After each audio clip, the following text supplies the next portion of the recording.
美国作为现今世界上的第一强国，其军事实力就不用老兵细说了吧。光是前一段曝光的2023年军费预算就高达8133亿美元，导致其每年服役的新式装备那更是数不胜数。而与之相对的退役的武器也不在少数。今天老兵就和各位老铁聊一聊美军即将退役的几款武器。话不多说，我们直接进入正题。Top 5 A10攻击机贫铀弹。就在2021年12月份，美国媒体曾经报道，美国空军现役的 A10攻击机的30毫米贫铀弹即将到达售线，美军打算用其他弹种取代它。其实，在 A10油猪攻击机漫长的服役历程中呢，让世界各国产生不满的原因之一，就是该机的贫铀炮弹。美国作为一个缺乏钨金属的国家，自从很久之前呢，便长期都在采用核反应堆铀燃料这种副产品来制造装甲板和穿甲弹。究其原因，就是贫铀材料比钨更致密，而且更便宜。例如 PGU-14穿甲燃烧弹所采用的便是钢制背甲内置高密度贫铀穿甲弹芯，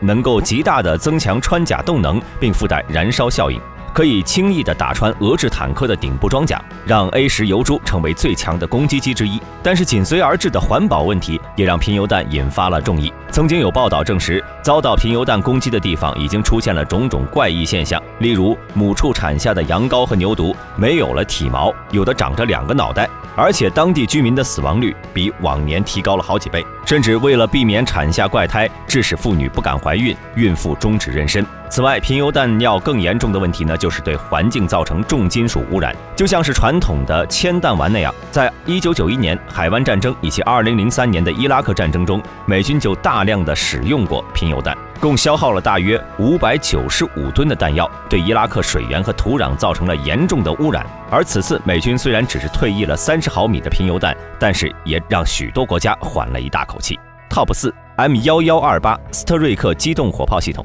就在上一年2021年5月12号，美国陆军发表声明，决定正式退役 M1128斯特瑞克机动火炮系统，以换取战斗车队的战斗力升级。最终执行时间会在2022年末开始。这个决定呢，可以说是非常的突然，因为从本世纪初美国陆军接收第一批该款装备系统开始呢，美国陆军便开始大量的生产该款武器，并且装备给不同的美军部队。随后在实战中也有亮眼的表现，为步兵部队提供了强大的火力支援能力。那么美军为何突然要将其退役呢？首先来说，斯特瑞克系列装甲车在项目开发阶段呢，就已经是饱受非议了，其中不乏一些合理客观的意见。这些批评在后续的改进和升级过程中呢，也都进行了综合考虑和优化。而在实战当中，该款装甲车暴露的第一个问题便是车内空间狭窄以及车载设备极易过热的问题。就比如说在阿富汗、伊拉克这样的炎热气候下时，这个问题就表现得尤为突出。而美国陆军宣布退役的 M1128 MGS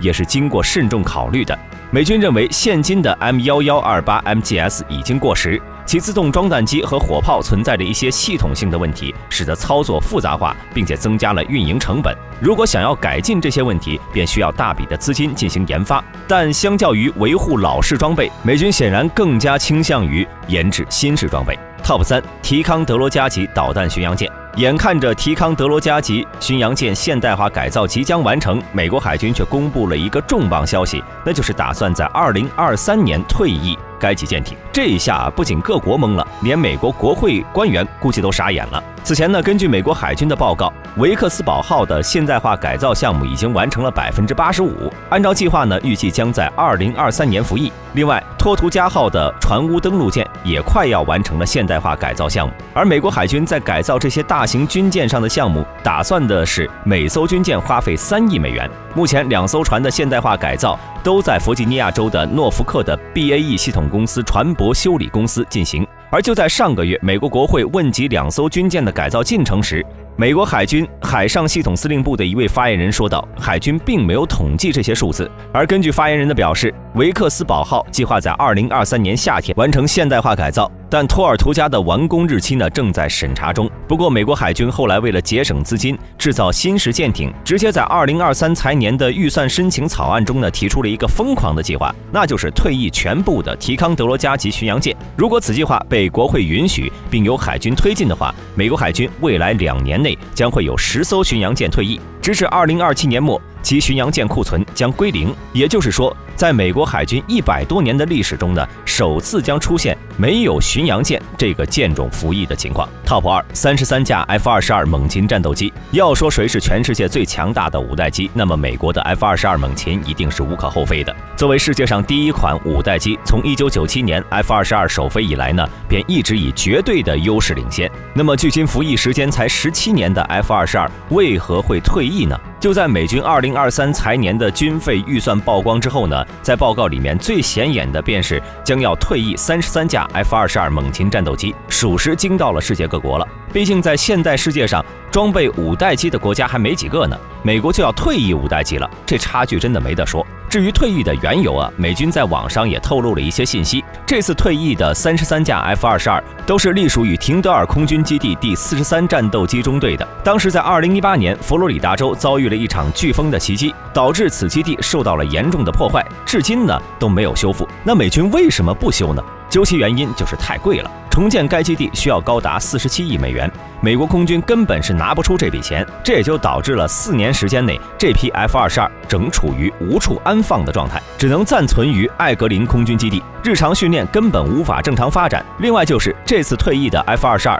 都是最早期的 Block 20型号，属于专门用来训练的型号，不具备真正的作战能力。而如果想让其拥有作战能力，那就要花费近20亿美元来进行升级，这笔钱美国空军同样拿不出来，所以美国空军前后是算了一下，便决定将这一批的 F-22封存退役。Top 1 B-83核炸弹。就在前不久，据环球网的报道，美国政府终于决定将要退役 B-83核炸弹了。这消息一出啊，就引起了世界各国的目光。而 B-83核炸弹最早于1983年投入现役，作为美国现今威力最大的末日核弹，拥有着极为强悍的性能，其爆炸当量相当于120万吨 TNT， 比之当初小男孩的威力要大80倍。其实关于这款核弹的处置呢，美国政府已经讨论了很久了。当时在奥巴马执政时期呢，美国就打算减少并且最终关闭关于 B-83核弹的维护拨款，但是到了后来特朗普执政期间，这个决定又发生了变化，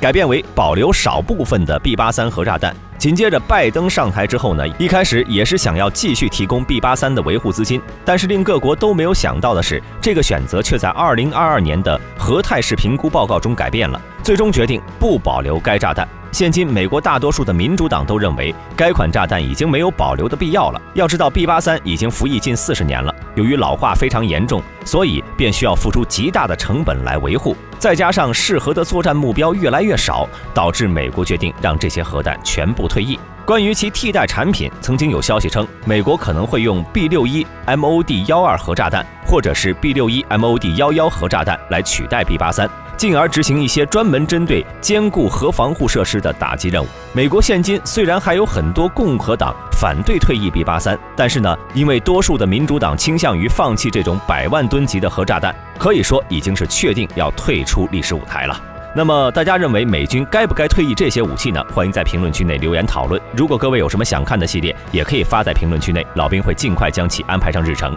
好了，今天视频就到这里，想了解更多记得点关注，咱们下期视频不见不散。